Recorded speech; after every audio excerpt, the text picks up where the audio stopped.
Salut à tous, c'est Kokara et aujourd'hui on se retrouve pour une vidéo pour le jour 2 des calendriers de l'Avent. Alors juste avant de commencer à ouvrir nos cases, je voulais parler de quelque chose parce que euh, vu que je fais les vidéos assez tôt, des fois j'oublie des choses et des fois aussi je dis des conneries. Et je bégaye beaucoup du coup. Mais donc voilà, si je vois des choses après, bah, je vous les montre. Donc déjà, ce que je voulais te parler du Spider-Man. Alors la figurine est très bien, hein, c'est pas la question. C'est juste que, je sais pas si... Attendez. Donc voilà, là il y a la figurine de Spider-Man. Faut que ça fasse le focus.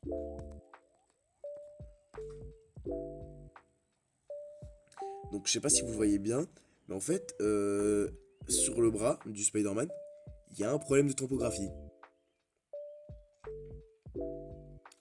Et je sais que on dirait que c'est juste un petit détail, sauf que bah en fait je trouve ça chiant parce que déjà que c'est une figurine que j'ai déjà. En plus si le troisième exemplaire que j'ai est abîmé au niveau des bras, après ça je pense que vous verrez pas et moi je le vois très bien. En fait, à la limite qu'elle soit un peu mal placée, ça me dérange pas, mais là on dirait que qu'elle a déjà plusieurs années que je l'ai mise dans l'eau et que j'ai frotté. Et je ne comprends pas parce que c'est vraiment, par exemple, je sais pas si vous l'avez, mais sur les bras, du coup, il y a une topographie en forme de toile, hein, comme sur le reste du corps. Et entre chaque ligne, il y a un trou, comme si elle était vieille, alors que vraiment, je l'ai eu hier. Donc déjà, bah, c'est vraiment dommage. Après, est-ce que c'est la faute de Lego? Ça, je sais pas, hein. Est-ce que c'est sur tous les calendriers? Je sais pas non plus. Mais ça reste quelque chose de très dommage. Parce que déjà que c'est une figurine déjà connue, si en plus il faut qu'elle soit plus abîmée que des figurines que j'ai eues il y a plus longtemps, ah c'est... Voilà. Et aussi, faire une prédiction sur le calendrier Marvel, c'est... Parce que sur le calendrier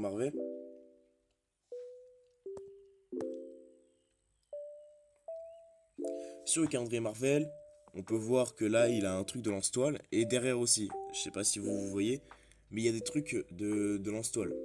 Et bah nous on les a pas eu. Donc je pense que ce deuxième jour va pas être fou hein, du côté de chez Marvel. Et je pense qu'on aura tout ce qui est une genre de petite pochette où dedans t'as toutes les variantes de trucs de lance-toile.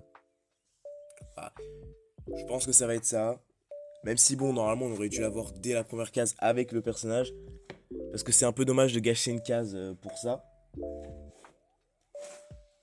Mais bon, c'est comme ça. Et aussi pour le Star Wars du coup, bah j'ai remarqué que bah, c'est tous les petits vaisseaux qui sont moches. C'est, je ne sais pas pourquoi. En plus, c'est dommage parce que c'est censé être le calendrier des 25 ans. Et pourquoi pour le calendrier des 25 ans, déjà on n'est pas que des figurines iconiques et en mode Noël, parce que déjà c'est ce qu'on aurait dû avoir, hein. Après le calendrier est bien, mais quand c'est un calendrier aussi spécial que c'est pour les 25 ans de Lego Star Wars, bah on aurait bien aimé quelque chose d'encore plus spécial et surtout mettre les meilleurs vaisseaux. En fait, je m'en fous d'avoir des vaisseaux qui sont déjà sortis les années avant. Dans tous les cas, ils peuvent pas mettre que des figurines ou que des constructions. Enfin, si, des constructions, ils pourraient mettre que ça. Mais ils ont décidé de mettre des micro-véhicules ou bâtiments. Jusqu'à là, ok. Mais faites-le bien parce que déjà, le X-Wing, j'avais pas vu, mais il est là. Et bah, il rend un tout petit peu mieux. Même si quand tu regardes bien, tu vois qu'il est nul. Pareil pour le Faucon Millenium et pareil pour le marcheur impérial. Ils sont moches par rapport à tout ce que j'ai eu, parce que j'ai facilement eu 10 ans de calendrier Lego Star Wars, c'est les pires vaisseaux qu'il y ait jamais eu. Et c'est dommage. Bon, bah, maintenant que ça c'est dit, on va passer à l'ouverture de la seconde case. Et on est parti pour le Lego City. Alors, le Lego City, la case 2, elle est là. Donc ça sera au même endroit pour tous les autres, ça faut s'en souvenir. Et donc oui, là c'est logique, aujourd'hui on n'aura pas de figurines, hein, que ce soit pour Lego City, pour le Marvel, ce qui est logique. Donc à la place, on a un engin de chantier qui correspond à l'enfant, parce que vu qu'il y a ça sur son pull, c'est-à-dire qu'il doit adorer ça. Et donc on va le construire tout de suite.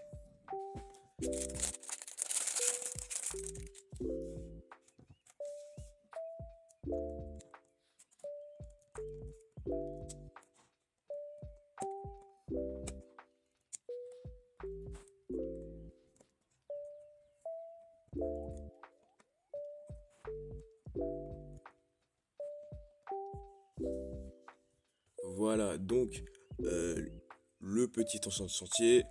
Alors bah je crois que c'est. Je crois que ça c'est une pelleteuse. Mais à la place de la pelle qu'il y a au bout, il y a une perceuse. Enfin non, je sais pas comment on appelle ça, je suis pas un professionnel des engins de chantier. Voilà, donc ça c'est plutôt sympa. Et à la différence de. Voilà, même par rapport par exemple au petit vaisseau, il y a moins de pièces, mais je trouve qu'il rend 1000 fois mieux que ça. Que ce soit au niveau des couleurs, il y a un meilleur matching. Et dans tous les cas, bah, Lego City, c'est normal d'avoir des choses comme ça. Parce que Lego City, c'est pas une collection sous licence. Donc, ils peuvent pas mettre des choses qui sortent d'on ne sait où. Ils font comme Star Wars, sauf que eux, c'est plus logique, vu que ça représente surtout là une famille à Noël. Donc, mettre des jouets, c'est logique. Et donc, il est sympa, hein, il peut se pencher en avant en arrière. Il y a de la jouabilité avec, même si bon, je pense que personne joue avec ça. Même moi, quand j'étais enfant, je jouais pas avec. Je les mettais sur le côté. Mais ça reste cool pour un second jour. On va passer au Marvel. Donc, pour le Marvel, je suis censé savoir ce qu'on est censé avoir. Alors, c'est dommage hein, de le savoir à l'avance. J'espère avoir tort, hein, mais je pense vraiment pas. Donc, la case 2, c'est là où il y a la vitre cassée. Et voilà, j'ai raison.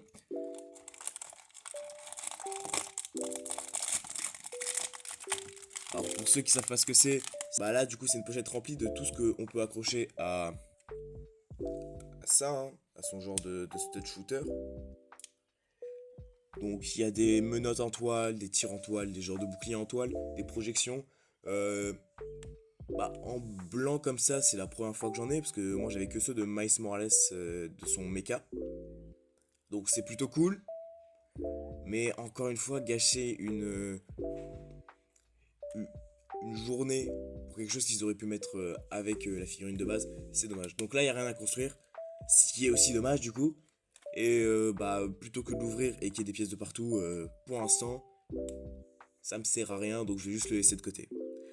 Donc, bah, pour le Marvel, ça a été assez rapide. On passe directement au dernier calendrier, le Lego Star Wars. Alors, pour l'instant, je vais vous laisser contempler le Star Wars, parce que ce qui est dommage, c'est que ça fait depuis facilement 2021-2022 que les calendriers Star Wars ne soutiennent plus aucun thème. Et je trouve que c'est dommage. Parce qu'avant, les calendriers Star Wars, quand ils sortaient chaque année, dedans, t'avais une figurine de chaque film, série qui sortait tout autour. Comme je sais plus celui de quelle année, si c'est peut-être 2019, je sais plus. Quand est sorti Star Wars 7, le calendrier, t'avais des figurines de Star Wars 7, donc t'avais un Baby 8, un Pillard sur la planète de Rey avec l'espèce de machine animale bizarre. Mais aussi en même temps il y avait Rebels, et donc t'avais Sabine Vrey, la genre de. C'est une Mandalorienne, je crois. J'ai pas trop regardé Rebels, donc je m'y connais pas trop. Une figurine assez sympa.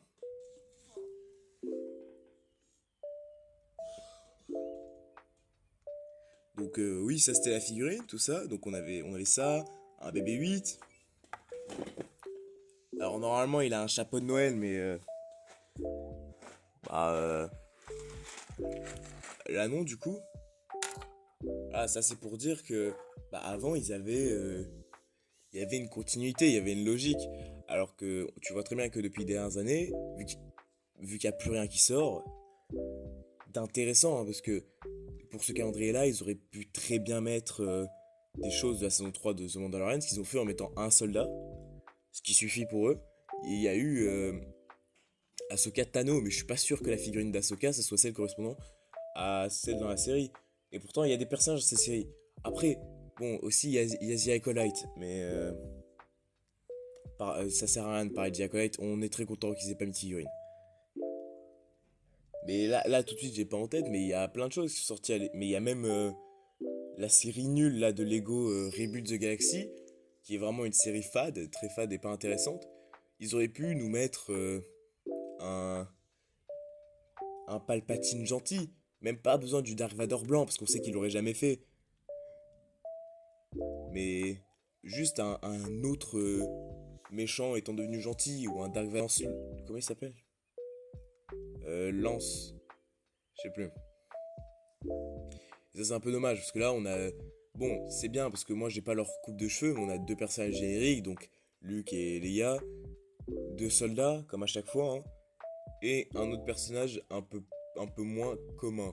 Après, j'ai pas encore vu de droïde, et normalement, il y a minimum un droïde par calendrier de l'avant.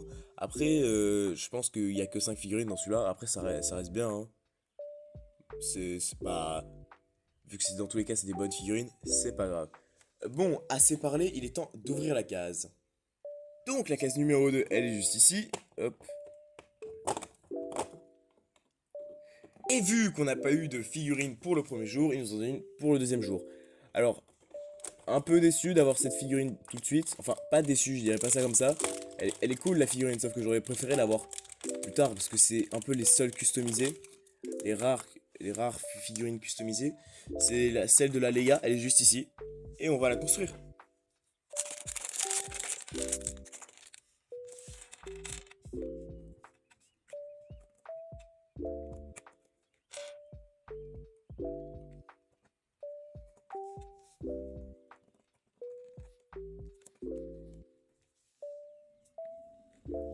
Et donc, pour la figurine de la Leia, plutôt sympa, hein, j'avais pas la coupe de cheveux, donc c'est cool.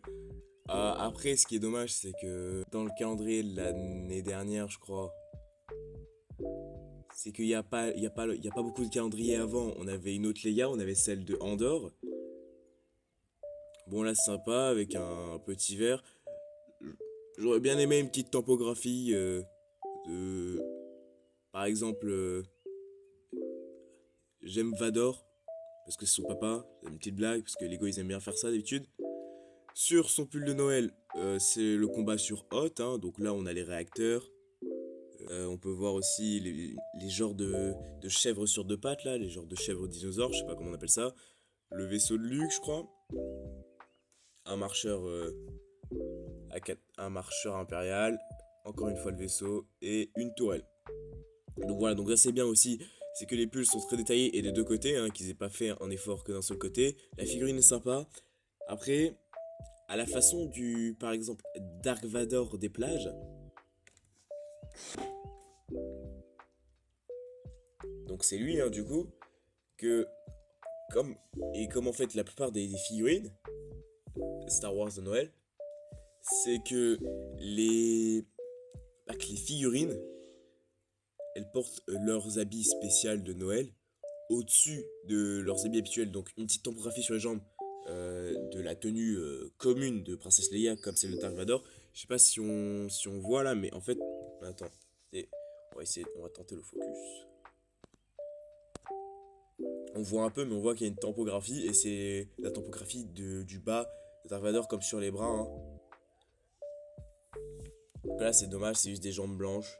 Surtout, et encore une fois, je risque d'être assez critique. Hein, critique, ça veut pas dire toujours méchant, mais assez pointilleux. Parce que bah, ils veulent vendre ça comme si c'était un calendrier spécial, vu que c'est pour les 25 ans. Bah, déjà, la déco, elle est assez épurée, hein. Et les figures. Et jusqu'à maintenant, bah, la première figurine qu'on a eue, elle manque un peu de détails. C'est bien d'avoir mis un pull avec beaucoup de détails, sauf que ils l'ont fait pour d'autres calendriers en fait. Comme pour les deux autres figurines du même calendrier que celui du Dark Vador. Donc on a le R2D2, hein, avec le pull de C3PO, et le C3PO avec le pull du R2D2. Et encore une fois, il y a les topographies du reste de C3PO en dessous du pull, comme le Dark Vador. Donc c'est dommage qu'ils aient pas fait la même chose. Mais comme autre exemple aussi, il y a le Palpatine. Alors j'ai la figurine, mais là je l'ai pas à portée de main tout de suite. Donc je peux pas vous la montrer, hein, je l'afficherai je pense. Et donc, voilà. Pour ce second jour, ça aurait été assez normal, hein, une figurine dans un calendrier, une construction dans un autre. Et même si moi je suis pas fan de ça, c'est normal.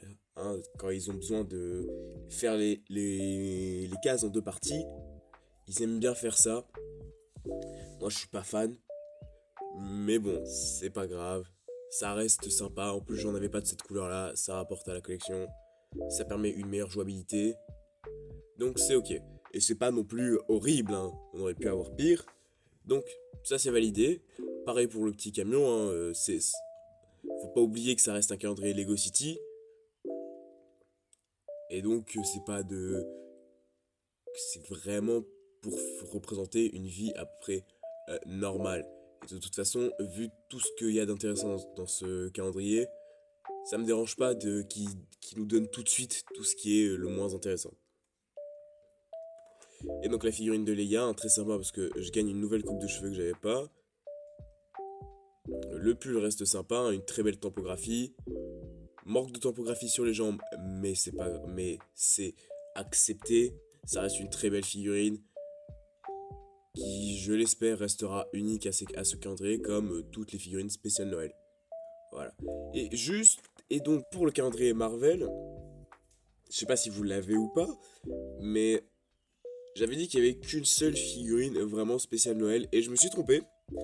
Alors je vais pas vous spoil l'autre, hein, parce que de toute façon si vous l'avez vu. Mais en fait il y a un Venom, hein, parce qu'ils savent pas mettre d'autres symbiotes. Hein. Moi je trouve ça dommage parce que il y a tellement de symbiotes intéressants qu'ils auraient pu mettre. Bah déjà Carnage, mais bon ça ils l'ont déjà assez mis. Anti-Venom, bah je crois ils l'ont mis que très peu. Hein. Je sais pas si même il est jamais sorti et que c'est juste que je l'ai vu dans un set qui a leaké. Mais surtout un agent Venom. Là c'est une équipe de full Spider-Man. Ils auraient pu nous enlever le bouffon vert qui est en plus là une figurine basique que encore une fois j'ai déjà. Pareil pour le Venom. Et nous mettre deux autres Spider-Man, genre un Spider-Man noir. Et, euh, et du coup un agent Venom. C'est pas vraiment un Spider-Man, mais ça reste une figurine très stylée qu'ils ont, je crois, jamais fait. Et c'est dommage. Et donc la seconde figurine spéciale et unique, c'est un Venom avec une écharpe rouge. Comme ça, on peut pas se plaindre. On n'a pas le droit de se plaindre. Ils ont mis une écharpe rouge. La figurine est exclusive. C'est simple. Bon, bah j'espère que cette vidéo vous aura plu. N'hésitez pas à partager, ça me ferait vraiment plaisir. Merci à ceux qui feront. Et bonne journée.